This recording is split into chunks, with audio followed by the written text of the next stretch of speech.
Libre Santé avec le docteur Jacques Lacroix et Lionel Chalex. 60 minutes pour tout savoir sur la santé.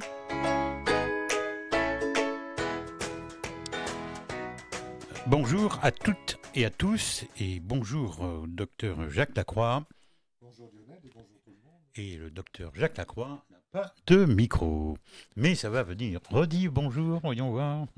Bonjour Lionel, disais-je, et bonjour tout le monde. Alors nous avons, je crois bien aujourd'hui, une actualité assez chargée. Je voudrais qu'on colle un tout petit peu à l'actualité aujourd'hui. D'abord, par rapport à ce fait marquant depuis ce matin, l'armée française a perdu 13 soldats, je crois bien. Jacques, vous venez de voler puisque vous êtes en apprentissage de vol. C'est pas à bord d'un hélicoptère. Et je sais que vous avez été aussi médecin urgentiste. Et qu'est-ce qu'on peut dire sur les deux hélicoptères qui se percutent? Est-ce qu'il y a, par exemple, première question, des chances de survie? Alors, c'est très difficile parce que ça dépend où ils se percutent, déjà. Et il faut savoir qu'un hélicoptère, quand il n'a plus de moteur, par exemple, peut quand même planer un peu, pas comme un avion, mais en laissant son rotor en libre rotation, oui, il arrive à descendre moins vite qu'une pierre. D'accord. C'est-à-dire que ça freine sa descente. Donc, une panne de moteur sur un hélicoptère, c'est toujours quelque chose de très grave, beaucoup plus qu'en avion, puisque en avion, on peut planer et chercher un terrain à proximité. L'hélicoptère est obligé de... Il a une finesse très faible, il est obligé de descendre en autorotation, c'est-à-dire en laissant tourner librement son rotor, ce qui le freine, et la descente est assez brutale, mais c'est quand même quelque chose. Là il ne s'agit pas de panne de moteur, hein. Voilà. Là, c'est une collision en plein vol. Quoi. Voilà, là, c'est une collision. Alors, lorsque la collision se produit au niveau de l'habitacle, il y a peu de chances pour que les malheureux qui sont dedans aient une chance de s'en sortir parce que l'hélicoptère va chuter comme une pierre. Même si c'est à basse altitude, on peut penser, puisque là ils étaient en mission, c'était de nuit, mais on peut penser qu'ils étaient à basse altitude, mais enfin, qu'est-ce qu'on appelle... Oui, basse altitude, même si 100 50 mètres, oui, voilà, 50 tomber de 100 mètres, c'est quand même quelque chose... On tombe très très rapidement. Le danger après la chute, pour tous ces aéronefs qui sont évidemment chargés d'essence ou de kérosène, c'est qu'avec la chute, il y a généralement une explosion, un incendie.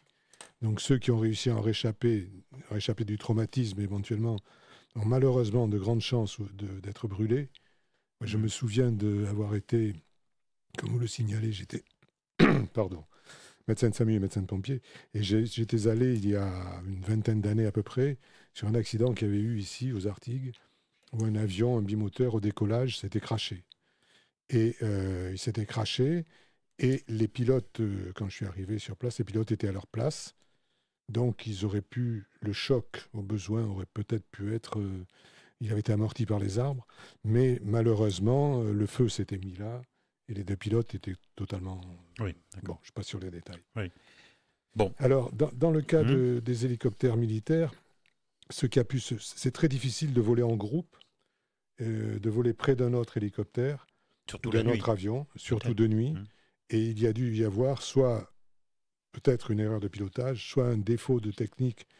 Un des deux hélicoptères n'a pas bien répondu à une commande, ce qui est possible. Ou alors un incident météorologique qui a fait que l'un d'eux a dévié brutalement du de sa vent, route. par exemple. Du vent, par exemple, a dévié de sa route et a percuté l'autre. Et malheureusement, les chances de survie dans ces cas-là sont très, très, très faibles. Bien, alors voilà, on a dit quelques mots sur ce drame. Vous devez en entendre parler depuis ce matin sur tous les médias, radio et télé.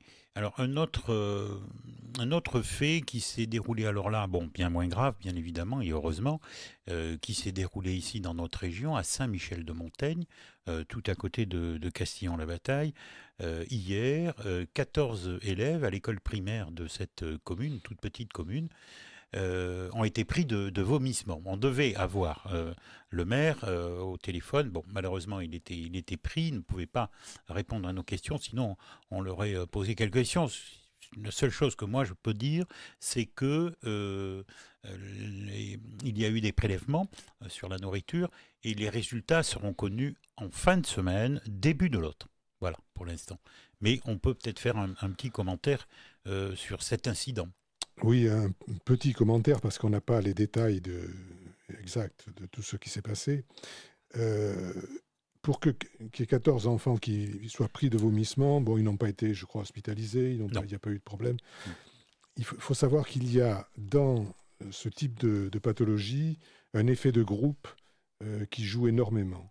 C'est-à-dire quand dans un groupe, quand un se sent malade, et particulièrement si ça peut être d'origine alimentaire, là c'est peut-être pas le cas, ça reste à prouver, tous les autres vont surtout chez les enfants, vont se mettre à ressentir à peu près les mêmes symptômes. D'accord. Et je me souviens une fois avoir reçu à l'hôpital de Libourne une troupe de danseurs bulgares. Je dis ça parce qu'ils sont arrivés en costume de danse, enfin, etc. Donc je ne dis pas l'ambiance qu'il pouvait y avoir aux urgences. C'était pas les voix bulgares, des fois. Non, et en plus, ils ne parlaient pas français, bon, etc., oui. etc. Et il y avait une personne qui avait eu des vomissements, qui avait peut-être mangé quelque chose, effectivement, qui l'avait intoxiqué, et tous les autres se disaient avoir mal au ventre, pris de nausées, en fait, etc., etc. Et tous les examens après ont montré que non, il n'y avait rien de particulier, sauf peut-être chez une personne. Alors, est-ce que c'est ce qui s'est passé là, à l'école ? C'est possible qu'il y en ait un qui ait été peut-être pris aussi de... Il y a des gastro-entérites virales actuellement, donc il se peut qu'il y ait un élève qui ait eu des malaises et que les autres, le voyant comme ça, se sont dit « Oh, mais moi aussi, je ne me sens pas très bien ». Bon, alors la première chose à faire, bien sûr, et c'est ce qui a été fait, c'est de consigner tous les restes alimentaires pour les analyser et voir s'il n'y a pas un agent pathogène qui s'est développé dans la nourriture qu'a fournie la cantine. Ça peut arriver, malgré toutes les précautions qui sont prises, ce sont des choses qui peuvent arriver, une contamination accidentelle, ça peut arriver. Maintenant, bon, ces enfants, apparemment, n'ont pas eu de graves symptômes, puisque sinon... Tout le monde a pu rentrer chez soi. Puisqu'ils ont pu rentrer chez eux. Donc, il est probable qu'il y a eu, en plus de la pathologie qu'ont dû ressentir 2 ou 3 enfants, soit d'origine alimentaire, soit d'origine virale, il est probable qu'il y a dû y avoir un effet de groupe, parce qu'on le voit à chaque fois. Bien, alors, nous avons fait le tour. Juste une petite remarque. Vous pouvez nous suivre en direct sur notre page Facebook CLC Web Radio. Que je ne me trompe pas cette fois-ci. Tout le monde avait peur. Mais alors, le sommaire aujourd'hui, cher ami docteur Jacques Lacroix, nous allons parler de quoi dans Libre Santé ? Alors, on va peut-être évoquer un récent communiqué de l'Académie de médecine sur l'alcoolisation et la consommation d'alcool en France. Et puis, si une région. Oui, non, c'est pas. On n'est pas une région qui plus que d'autres. Beaucoup. Non. Le maximum de l'imprégnation alcoolique, c'est plutôt la Bretagne, le Nord et l'Est. Je sens que ça va faire plaisir à certains. Oui, mais non, ça ne veut pas dire qu'ils soient tous alcooliques, mais bon, on voit les consommations. Et puis ensuite, on pourra parler un peu des risques liés au vapotage. Ah, ça a été d'actualité. Voilà. Si on a le temps, je pense qu'on l'aura, on pourra parler aussi un peu d'une pathologie saisonnière qui touche les jeunes enfants. Oui. Je suis en train de... Les jeunes enfants qui attrapent des bronchites. Des bronchiolites. Voilà. Bronchiolites avec les nouvelles recommandations de l'Agence pour la santé qui vont à l'encontre de ce qu'on faisait jusque-là. Donc, ce n'est pas inintéressant de le savoir. Et puis, si on a le temps, c'est pas dit, sinon on en parlera la prochaine fois, on pourra parler des régimes végétaliens, végétariens et ce qu'il faut éviter de faire, ou plutôt ce qu'il faut faire lorsqu'on suit de tels régimes. Je trouve que nous collons pas mal à l'actualité dans cette émission. Alors donc, boire un petit coup, oui, mais un petit simplement. Oui, c'est un article que vous aviez fait, du reste, dans Boulevard Voltaire, qu'on peut retrouver sur Internet. Oui, absolument. Absolument. Oui, alors boire un petit coup et pas trop, tout le monde le sait. Mais dans un récent communiqué, l'Académie de médecine a chiffré un peu tout ça et nous a donné quelques indications plus précises. On sait que l'alcool en France occasionne à peu près 40 000 décès par an. Et bon, l'alcool, c'est une drogue autorisée en France, tout comme le tabac. En attendant que le cannabis le devienne, parce que ça, à n'en pas douter, le cannabis Ça arrivera sera un jour. autorisé dans quelques années ou quelques mois. Déjà, on fait des essais sur le cannabis thérapeutique. C'est vrai que le cannabis a quelques vertus thérapeutiques, relativement limitées, mais enfin bon. Mais ensuite, pour ce qui est de la consommation récréative, comme on dit, il est probable que la France s'alignera sur les autres pays et que nous aurons une libre consommation du cannabis dans quelques années ou dans quelques mois, je ne sais pas. J'ai une question quand même, docteur Lacroix. Pourquoi on empêche la libéralisation du cannabis? Alors, c'est une bonne question, cher Lionel, et je vous remercie de me l'avoir posée. C'est un problème. Est-ce qu'il faut autoriser, est-ce qu'il ne faut pas autoriser? J'avoue que moi, je n'ai pas d'avis tranché là-dessus. Oui. Mais je pense quand même qu'il vaudrait peut-être mieux autoriser. Il faudrait peut-être mieux autoriser. Pourquoi? Pour 2 raisons. Parce que la première, l'interdiction n'a pas empêché la consommation. La consommation est très importante en France. On ne l'a pas empêché. Donc, l'interdiction sert à peu près à rien. Le fait de l'autoriser peut permettre d'avoir... Ça va casser le marché? Alors, j'allais y venir, mais d'abord d'avoir un cannabis de bonne qualité. Et non pas trafiqué avec des substances qui peuvent entraîner une assuétude plus importante. Et puis ensuite, ça peut casser le marché. Et on sait ce que ce marché implique comme incivilité, etc., etc. Ça serait donc peut-être une pas mauvaise chose que de l'autoriser, de le contrôler et de pouvoir le taxer, parce qu'autant que ça rapporte à l'État plutôt qu'aux dealers. Parmi vos confrères, vous pensez que ça pourrait, je ne dis pas obtenir une majorité auprès des médecins, la libéralisation? Je ne sais pas. Les médecins sont, je pense, assez partagés. Voilà. Comme les politiques. Comme les politiques, exactement.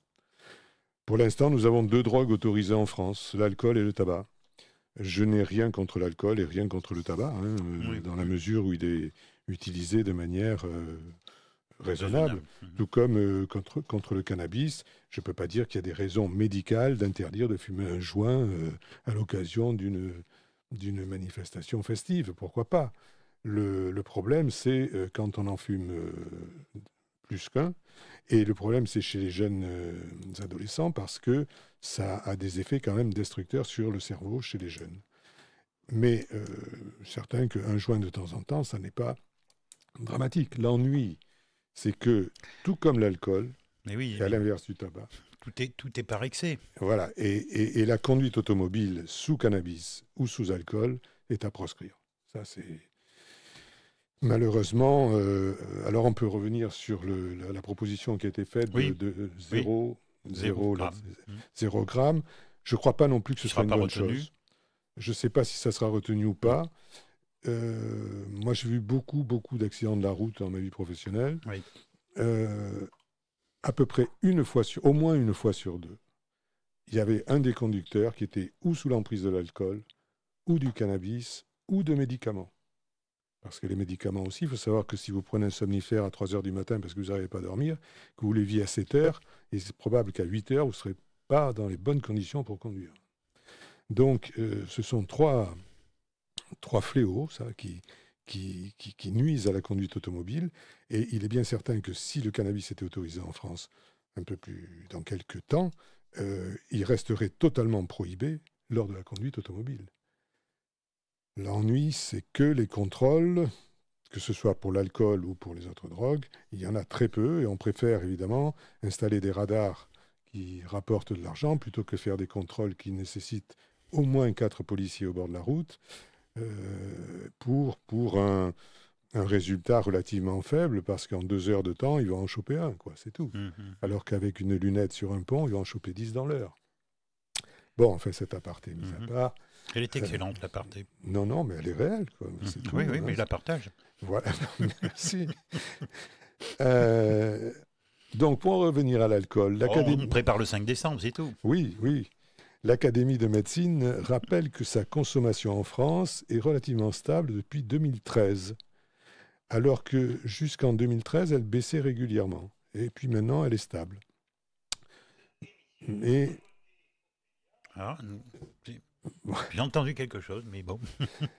Et, un contestataire, peut-être. Les chiffres publiés par l'Observatoire régional de la santé dans les Pays de Loire fin 2018, donc c'est très récent, montrent que l'usage régulier d'alcool chez les jeunes de 17 ans est plutôt en régression depuis une dizaine d'années. Donc globalement, ça ne bouge pas, mais chez les jeunes, ça baisse un petit peu, ce qui n'est pas plus mal finalement. Le problème de l'alcool, c'est qu'il n'est pas uniquement lié à la jeunesse. Il touche toutes les couches de la population et tous les âges. Et il faut savoir qu'une alcoolisation aiguë peut tuer, tout comme une overdose de drogue. Il y a des gens qui arrivent alcoolisés dans les urgences et que quelquefois, on n'arrive malheureusement pas à sortir de là. L'alcool... Et ça se voit de temps en temps dans les manifestations de jeunes étudiants qui, vous savez, quand ils font des sortes de bizutage ou des choses comme ça, et là, c'est quand même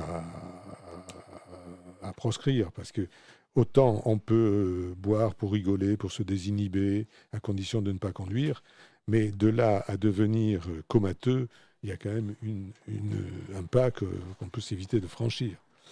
Alors, les normes du seuil acceptable sont très difficiles à définir parce que c'est pour ça on parlait de l'alcool au volant, mais les normes sont très difficiles à définir parce qu'on n'est pas égaux devant l'alcool. Par exemple, vous, Lionel, je sais que vous pouvez boire plusieurs litres de vin par jour sans problème. Alors que moi, avec un petit verre... Donnez-moi une pancarte et je vais commencer à revendiquer. Je vais déjà raconter des bêtises. Donc, la tolérance à l'alcool est très variable d'un individu à l'autre. Sûrement. Et en plus, d'un sexe à l'autre. Généralement, les femmes... Ah bon ? Nous ne sommes pas égaux ? Non. Ah tiens, non, on n'est pas c'est égaux. surprenant quand même. Voilà. Ah bon ? Parce qu'il existe des différences importantes d'absorption et d'élimination du toxique en fonction du sexe, du poids et de la masse graisseuse. Et nos compagnes ont davantage de masse graisseuse que nous. Je suis désolé de leur dire, mais c'est ce qui veut pas dire... Je ne sais pas s'il ne va pas falloir faire l'émission de radio dans un bunker. Ce qui ne veut pas dire qu'il n'y ait pas des femmes maigres et qu'il n'y ait pas des hommes obèses, bien sûr. Mais d'une manière générale, les hommes. Les femmes ont un petit peu plus de masse graisseuse que les hommes, qui ont un petit peu plus de muscles que les femmes, et ce qui fait qu'ils éliminent un petit peu plus vite l'alcool. En plus de ça, ce sont les caractères physiologiques pour l'absorption et l'élimination de l'alcool, mais il y a aussi l'habitude. Si vous avez l'habitude de picoler, vous supportez mieux l'alcool que si vous n'en prenez jamais. Si je peux me permettre, ça coule de source. Ça coule, pas si la source coule de source. Bien, bon. Voilà. Donc, on s'est aperçu qu'il n'y avait pas maintenant de baisse, ça ne baissait plus, sauf chez les jeunes où ça baisse un petit peu, ce qui est une bonne chose, parce que l'alcool modifie le comportement, on en a parlé, et on parle aussi, c'est la saison là, des violences conjugales. Eh bien, dans les actes de violence conjugale, 40% de ces actes-là sont en relation avec de l'alcool. J'aurais pensé davantage, moi. C'est ce que j'ai dans les statistiques maintenant. Et plus d'un tiers des accidents de la route, c'est ce que je vous disais tout à l'heure. Moi, à mon avis, c'est au moins 1 sur 2. Et la loi E20, qui était censée interdire ou limiter la publicité sur les alcools, est tous les jours contournée. Enfin, je ne sais pas, vous ouvrez un magazine, vous voyez une publicité pour un whisky. Normalement, c'est interdit. Alors, reste à savoir si... En bravant l'interdiction, les alcooliers, je ne sais pas comment on doit dire, ceux qui fabriquent les alcools, se disent, oui, je vais peut-être payer X euros d'amende, mais je vais en gagner Y par la publicité. Alors, est-ce que c'est là qu'il faut se poser le problème ? Je ne sais pas, mais en tout cas, ce problème de santé, c'est un problème de santé publique qui a un coût social. Et d'après Alcool Info Service, En France, on estime à 120 milliards d'euros par an le coût social de l'alcool. Alors, là-dedans, évidemment, il y a les accidents de la route, il y a les frais d'hospitalisation, il y a tout ça. Enfin, c'est énorme, hein, quand même. 120 milliards, c'est pas rien. C'est pas rien. Donc, si on veut que l'usage de boissons alcoolisées puisse rester un plaisir, il faut, comme le propose l'Académie de médecine, renforcer les mesures de prévention et d'éducation, particulièrement chez les plus jeunes, et surtout, il faut lutter contre l'usage de l'alcool ou d'autres drogues ou médicaments, bien sûr, au volant. Parce que là, c'est un des principaux dangers, c'est vraiment un fléau. Bon, c'est un peu mon opinion, je ne sais pas si j'en ai le droit de donner ici à l'antenne, mais je trouve par contre que c'est peut-être un petit peu exagéré. Là, en tomber dans un excès 0 gramme, moi je trouve ça absurde. Bon, on le voit dans des reportages télé, des gens qui se font arrêter sur la route par l'alcool. Ils se dépassent de pas tant que ça, et bon, les voilà, où on leur confisque le permis. Enfin, il me semble qu'il y a des moments où c'est peut-être exagéré. Ce n'est qu'une remarque, une réflexion. Voilà. Oui, je crois que 0 gramme, c'est exagéré. Enfin, là, c'est un avis très personnel. Hein, oui, mais moi aussi. Je crois que c'est exagéré. Maintenant... Je parle surtout pour les jeunes, parce que le problème, surtout à ceux qu'on enlève le permis, ils vont souvent conduire sans permis. Et donc le problème est accentué, ça devient grave. Et si vous buvez une bière, vous n'aurez pas 0 gramme. Vous aurez un peu plus. Donc si c'est 0 gramme, vous êtes en infraction, on peut vous retirer le permis. Donc il faut rester quand même raisonnable. Je crois que le 0,5 qu'on avait fixé... C'est quelque chose quand même qui me semble très raisonnable, parce qu'au-delà de 0,5, alors ça dépend toujours de ce qu'on a dit, des individus, ça dépend de l'habitude ou pas de boire, etc. Mais ça permet de boire une bière ou un verre de vin, de pouvoir prendre sa voiture, on n'est pas à ce moment-là un danger, et alors qu'autrement, on va ouvrir la porte à des excès de contravention, et qui vont avoir des effets néfastes, comme vous disiez. Si on retire le permis, ils conduiront sans permis, enfin, etc. etc. Oui, l'enchaînement est important. Cher docteur Jacques Lacroix, nous allons faire une première pause, mais je voudrais dire à ceux qui nous suivent sur notre page Facebook, nous allons interrompre pendant quelques minutes le temps de la pause musicale, et puis on se retrouve bien sûr à l'antenne, évidemment, et sur la page Facebook.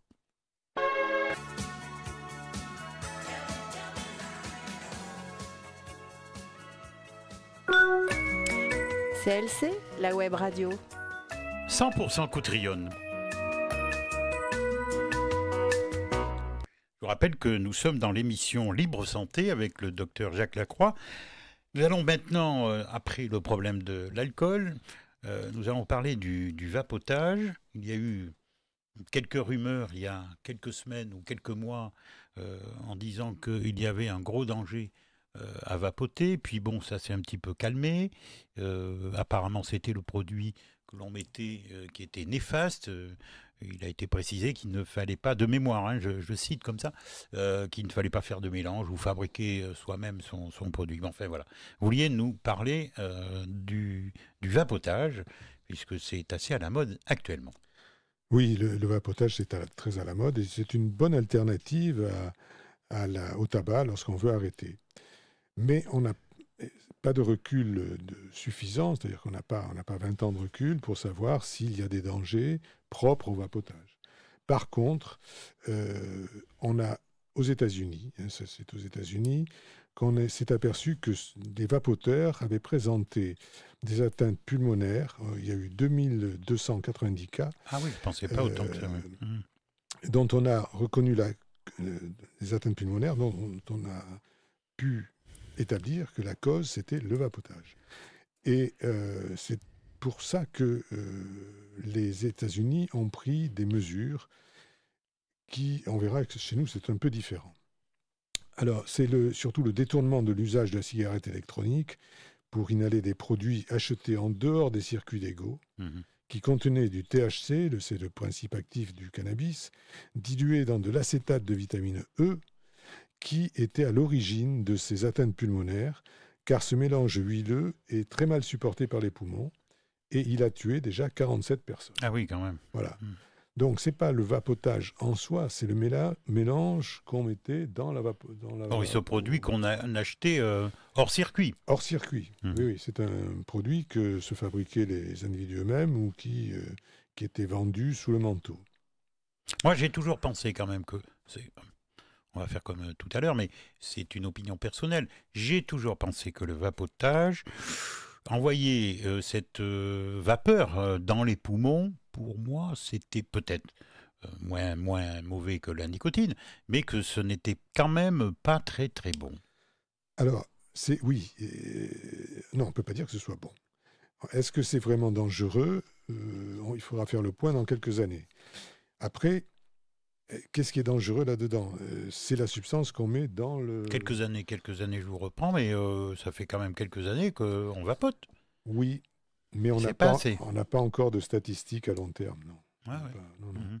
Alors là, on a pu établir ce lien entre le vapotage et les morts parce que c'était un produit plus que toxique qu'ils ont mis dans leur cigarette électronique. Mais sinon, pour l'instant, bien que tout le monde en ait à peu près parlé, cette épidémie n'a concerné que les États-Unis et il y a eu un cas au Canada et un en Belgique avec la même cause. Mais il serait dommage, je dis dommage parce que pour l'instant, il semble que le vapotage soit quand même moins dangereux que la fumée du tabac. La fumée du tabac, ce qui est dangereux dans la fumée du tabac, c'est pas tant la nicotine, c'est surtout les goudrons et les esters volatiles qui peuvent donner qui attaquent le poumon. La nicotine est néfaste pour le système cardiovasculaire, si on en prend trop, mais pas tellement pour les poumons. Pour les poumons, ce sont plutôt les goudrons. Alors, le vapotage, lui, n'a pas de goudron, a priori. Mais si on met des produits qui sont relativement dangereux dedans, et c'était le cas aux États-Unis, puisqu'ils mélangeaient de l'acétate de vitamine E avec des extraits de cannabis, ils sont morts d'atteinte pulmonaire gravissime. Alors, en France, c'est un peu différent. Alors oui, la législation en France, qu'en est-il pour le vapotage? La législation en France, la réglementation est très différente. La sûreté des produits est assurée et les substances dans lesquelles les liquides à vapoter sont délivrés font l'objet de déclarations. Et la limite autorisée en nicotine de ces liquides, pour ne parler que de la nicotine, est le tiers de ce qui est autorisé aux États-Unis.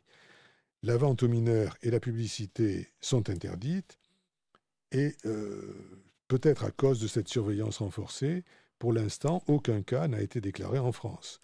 Alors, est-ce qu'il y en a qui s'amusent à se faire des mélanges? Bon, il y a bien des gens qui boivent de l'essence. Je veux dire, on ne peut pas... Qui boivent de l'essence? Oui, non, il y a des fous partout. Pas pour le recracher, les cracheurs de feu, mais... Non, il y a des gens qui, pour s'envoyer en l'air, sont capables de boire n'importe quoi. N'importe quoi.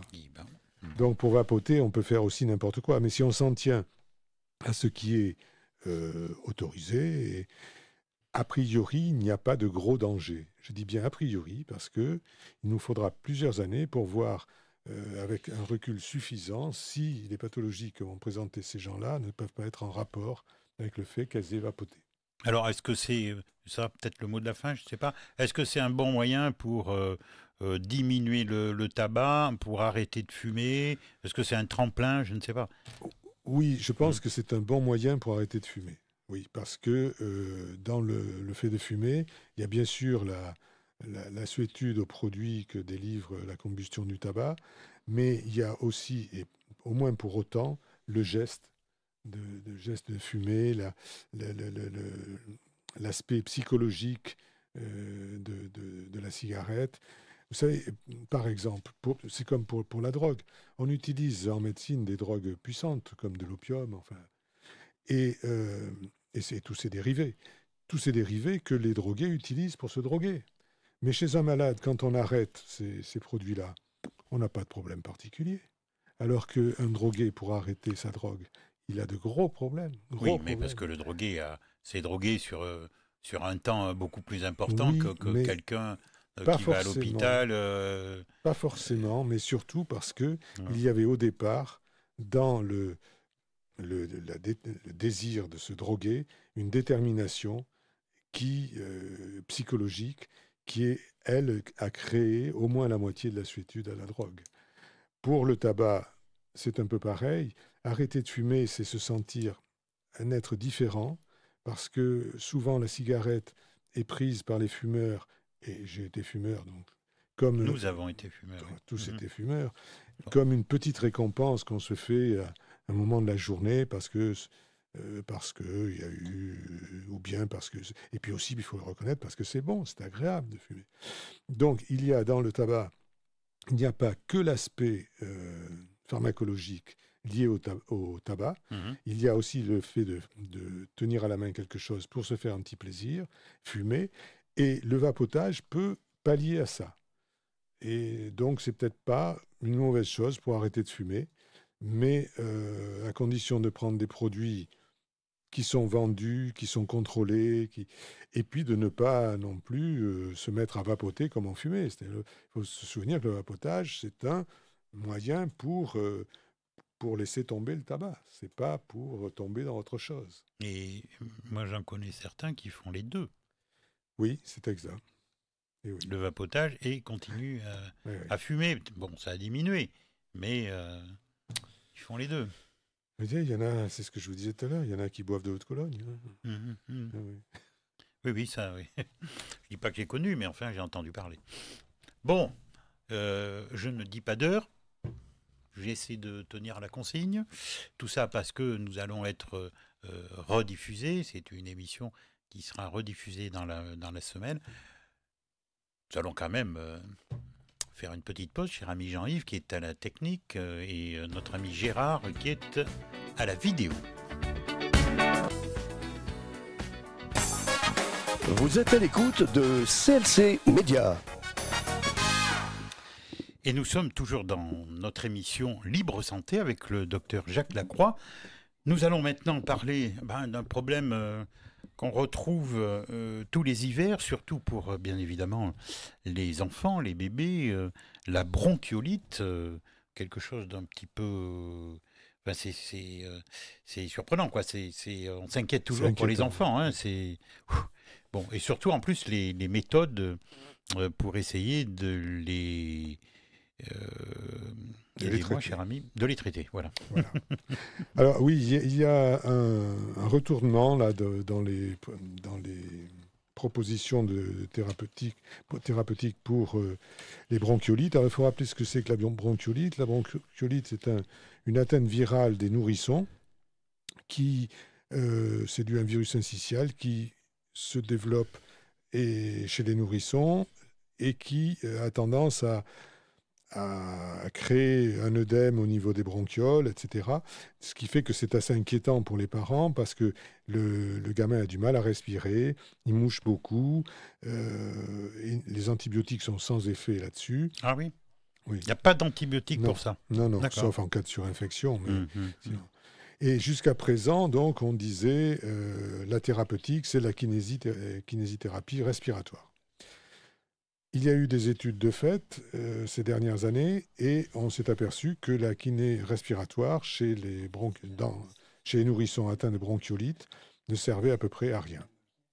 Donc la Haute Autorité de Santé a décidé de donner des recommandations pour la prise en charge de ces nourrissons. D'accord. Donc dans la prise en charge, il faut voir la vulnérabilité des nourrissons. Il y a 3 critères à respecter. Il y a l'âge, inférieur à 2 mois. Le risque d'apnée là, est assez élevé. La prématurité, évidemment, qui aggrave ces possibilités. Et puis l'environnement familial, parce qu'il y a Alors on a parlé du tabagisme tout à l'heure. Oui, voilà, il y a ça. Et puis il y a des gens qui sont capables de comprendre aussi les consignes qu'on leur donne et d'autres un peu moins. Alors pour ces petits enfants, moins de 2 mois, prématurés, etc., qui présentent une bronchiolite sévère, à ce moment-là, je crois qu'il ne faut pas hésiter à les hospitaliser pour qu'ils soient surveillés, pour qu'ils soient pris en charge. Sinon, quelle est la thérapeutique actuelle? Donc jusque-là, c'était lavage de nez, attendre 3-4 jours que le virus s'épuise et puis le gamin ait retrouvé son état normal. Maintenant, on dit que la kiné respiratoire ne sert à peu près à rien Ah, quand et même, que ouais. le clapping ou les vibrations sont même parfois contre-indiquées parce que ça augmente le flux expiratoire, donc ça n'est plus recommandé. Ça, je pense que là, on donne une information, à Oui, mon avis. Parce que je c'est pense nouveau que ça. Hein, ah oui, oui, oui, beaucoup de gens pensent que la kiné Eh respiratoire est la solution. oui, parce que jusque-là, c'est ce qu'on leur disait. Mm. Il y avait même un tour de garde des kinés pour ça, etc. Mais Donc ça là, ne se fait plus. alors, les recommandations sont sorties Mm. très récemment. Moi, je l'ai eu dans la presse là, le 24 novembre. Donc, Ah oui, oui, c'est c'est très récent. c'est tout chaud. Oui. Et l'HAS décidé de donner comme recommandation surveillance, mouchage, lutter contre la fièvre s'il y en a trop, bien sûr, et puis attendre que ça passe. Donc, et que c'est pas la peine de faire de la kiné. Donc, ce sont les nouvelles recommandations de l'agence Français de de la santé. la haute autorité de santé. Ok. Mhm. Mais ça ne modifie pas les recommandations qu'on peut donner aux parents, ça ne modifie pas non plus le temps d'hospitalisation, et il faut simplement sensibiliser les parents pour leur dire, bon, ben, s'ils mouchent beaucoup, s'ils respirent quand même, ne soyez pas trop inquiets, ça va passer. Est-ce qu'il peut y avoir en amont un traitement pour éviter cela? Alors, en amont, chez un enfant de moins de 6 mois, Mhm. c'est Non. un peu difficile. Mais sinon, oui, on peut essayer de stimuler ses défenses. Il y a il y a des petits moyens qui permettent de stimuler les défenses pour que le gamin soit peut-être plus résistant au virus. Alors, il y a l'homéopathie qui n'a pas de mauvais résultats dans ces cas-là. Il y a aussi peut-être des oligo-éléments. Ça peut effectivement, à l'entrée de l'hiver, ça peut Faudrait être qu'on en parle de l'homéopathie, puisque c'est toujours remboursé. Oui, pour l'instant, c'est Pour toujours l'instant. remboursé. Mhm. Mal, mais c'est quand même remboursé. Mhm. Ça sera peut-être déremboursé un jour, parce que, évidemment, quand on veut noyer son chien, on l'accuse de la rage. Ben, bien Donc, sûr, bien sûr. il n'y a pas de petites économies. Oui, mais là, vous voyez, quand ça me vient à l'esprit, hein, vous me dites plus de kiné respiratoire, est-ce qu'il n'y aurait pas anguille sous roche? Je ne sais pas. Honnêtement, je ne sais pas. Moi, je vous dis ce que... Parce que moi, je suis persuadé qu'il va y avoir des récalcitrants. Et des kinés, peut-être, qui vont dire c'est faux et archi faux, on soulage les enfants. Oui, c'est possible. Mm. C'est possible. Pour l'instant, on en est à Mhm. l'annonce de ces mesures. Je ne sais pas ce que ça pourra donner. Ce qu'il faut dire quand même, c'est que c'est un virus qui est très contagieux, qui se propage par les postillons. Donc, si le gamin a ça, ben, il ne faut pas le mettre à la crèche, il ne faut pas le mettre à l'école. Faut pas... Est-ce qu'un adulte pourrait Non. porter ce virus, le transmettre? Ah, c'est une très bonne question à laquelle j'ai du mal à répondre. D'accord. Je ne sais pas. Oui, Je ne sais pas, c'est possible. on pourrait le penser. Peut-être, Mhm. peut-être. Il peut y avoir des porteurs sains. Maintenant, je ne sais pas si le virus s'attache sur les adultes. Je ne sais pas. Je ne sais D'accord. pas, mais il y a des mesures simples si vous voulez apprendre pour le nourrisson. Il faut bien sûr lui laver les narines. Il faut se laver les mains. Toutes les surfaces lesquelles il a pu éternuer, il faut les désinfecter. Et puis, on le garde à la maison au moins les 2 premiers jours pendant la phase aiguë qui dure entre 5 et 10 jours. La phase aiguë dure à peu près 2-3 jours. D'accord. C'est le mot de la fin pour ce sujet? Pour ce sujet, c'est le mot de la fin. Bon. Alors, nous allons passer au sujet suivant. Nous allons aussi un petit peu coller à l'actualité, parce qu'en ce moment, on parle beaucoup de gens qui ne mangent plus de viande. Bon, c'est peut-être pas tout à fait ça, et encore que. Là, on va parler des acides aminés indispensables, quel que soit le régime. C'est ce que mangent les végans, Oui, alors il y a les végétariens, les végétaliens et les végans. La différence dans les végétariens, je pense, qui mangent quand même des œufs, du lait, du beurre. Les végétaliens ne doivent pas manger de tout ça. Et les végans, en plus, je ne sais pas ce qu'on peut sortir d'autre là, mais bon, enfin, voilà. Alors, ce qu'il faut savoir, c'est que lorsqu'on fait... Bon, l'homme, c'est un omnivore. Il est carnivore, il est par nature. Je veux dire, c'est un mammifère omnivore. Donc, normalement, il lui faut de tout pour manger. Sauf le poisson, évidemment. Vous savez que je n'aime pas le poisson, donc on peut parfaitement s'en passer. Non, je dis ça, c'est pas vrai, on peut en manger. Et après, c'est une question de goût. Mais pour ceux qui veulent faire des régimes sans viande, sans protéines, disons sans protéines d'origine animale, parce que le poisson sont des protéines d'origine animale, il faut savoir qu'il peut y avoir des carences si on ne fait pas attention aux végétaux qu'on mange. Donc, il faut pouvoir assurer à l'individu entre 0,8 et 2,2 grammes, dit-on, par kilo et par jour de protéines. Et ce qui correspond à 10 à 30% de l'apport énergétique quotidien. Ça, c'est pour un adulte de moins de 60 kilos, de moins de 60 ans, pardon. Et ces références nutritionnelles sont un petit peu plus élevées pour les femmes enceintes et pour les gens âgés. Alors, est-ce qu'on peut trouver ces protéines-là dans des aliments qui ne soient pas des aliments carnés? Oui, à condition de bien les choisir, mais il faut vraiment faire attention, parce que la plupart des protéines végétales sont déficitaires dans un ou plusieurs acides aminés indispensables. Alors, les acides aminés, ce sont les plus petites parties des protéines. Et il faut savoir que ces acides aminés ne sont pas synthétisés pour beaucoup par le corps humain. Donc, il faut qu'on nous les apporte et qu'on les ingère. Et il faut donc retrouver dans l'alimentation normale ces acides aminés qui nous sont normalement apportés par les protéines d'origine animale. On peut, dans les régimes végétariens, c'est pas trop gênant parce qu'ils mangent quand même des œufs, ils boivent du lait, ils ont des produits lactés. Mais les végétaliens, ceux qui excluent tout produit d'origine animale, y compris les œufs et les produits laitiers, il peut y avoir des manques protéiques. Et pour ça, pour éviter les carences, il faut conseiller des produits comme de la semoule, les pois chiches, du maïs, des haricots rouges ou encore du riz avec du soja, pour rééquilibrer l'apport en lysine, la lysine étant un acide aminé, et les acides aminés soufrés. Sans ça, on risque de développer des carences qui pourront être la source de pathologies. Alors, je passe sur les chiffres, on peut... mais il faut quand même s'y rappeler que les protéines d'origine animale ont un score de digestabilité de 95% en moyenne, alors que celles d'origine végétale sont inférieures de 10 à 15%. Donc on absorbe moins bien les protéines d'origine végétale que les protéines d'origine animale.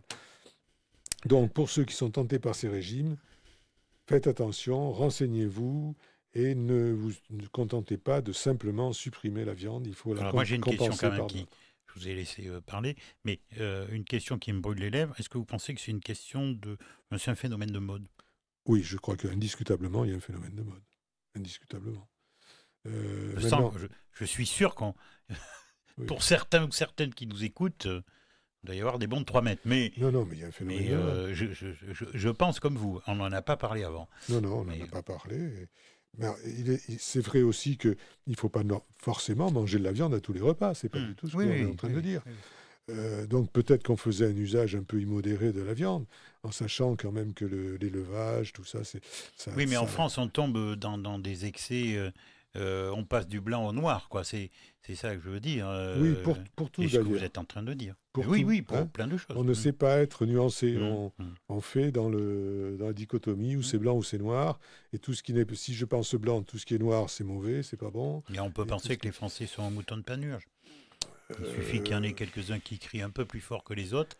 Et puis on suit. Oui, puis il suffit qu'un petit groupe persuadé du bien fondé de ces concepts et persuadé de détenir la vérité soit bien introduit dans les médias nationaux Et puis aussitôt, on pense que c'est une vérité qui s'impose, alors que ça ne concerne qu'un petit groupe et que finalement la vérité, elle n'est pas là. Alors ça peut venir de là, ça peut venir aussi, puisqu'on va pas dire deux mots sur les animaux, où maintenant il y a des moyens de communication qui sont beaucoup plus importants qu'autrefois, et on voit passer des vidéos qui sont intolérables sur l'abattage des animaux. Donc là, c'est la porte ouverte, bien évidemment. Sur l'élevage et l'abattage, c'est des choses absolument inadmissibles. Mais c'est pas on ne dit pas grand-chose. Mais c'est pas pour autant que on doit se passer de viande. On peut élever les animaux dans de bonnes conditions, les abattre en des conditions, j'allais dire humaines, enfin tout au moins acceptables, et pour pouvoir manger de la viande. Alors après, oui, il faut peut-être se renseigner. Où est-ce qu'on achète la viande? Comment bien sûr. Mais en tout cas, arrêter la viande comme ça, sans se préoccuper de savoir ce qu'il faut manger pour complémenter un régime dénué de toute protéine animale, ça peut être dangereux. Ça sera le mot de la fin? Oui. Est-ce qu'il y a quelques brèves? Non. Non, les brèves que j'ai sont un peu trop longues pour aller au bout de l'émission. Eh bien, on va en terminer là aujourd'hui. Merci au docteur Jacques Lacroix d'être avec nous pour cette émission Libre Santé. Nous allons changer de sujet à 18h. Nous allons parler d'une association qui existe à Fronsac, en bordure de Lys. On va parler de café-théâtre. Et cette association et le lieu s'appelle Base Art. Rendez-vous à 18h jusqu'à 19h. Libre Santé avec le docteur Jacques Lacroix et Lionel Chalex. 60 minutes pour tout savoir sur la santé.